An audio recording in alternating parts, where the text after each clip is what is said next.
Is looking at the window, ऊ विन्डोतिर हो, झ्यालतिर हेरिरहेको छ।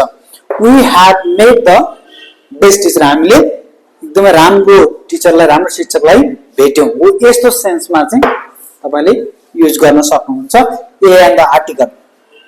अझ फेरि भन्दाखेरि यसमा चाहिँ फर्स्ट टाइम चाहिँ कुनै पनि कुराको बारेमा चाहिँ कुरा गरिन्छ भने त्यस्तो अवस्थामा हामीले ए र एन्डको प्रयोग गरिन्छ।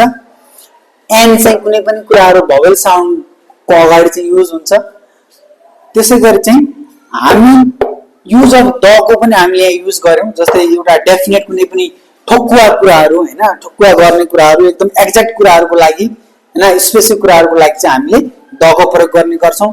जस्तै द इज द ग्रेट खली हैन, ग्रेट खली भनेर भन्छ नि, द रक, त्यो रेसलमेनियामा चाहिँ रेस्लरहरू उनीहरूलाई चाहिँ एकदमै ठुलो, एकदम प्रख्यात मान्छे, स्पेसिफिक मान्छेलाई हामीले के को प्रयोग गरिन्छ, दको प्रयोग गरिन्छ। हो यति कन्सेप्ट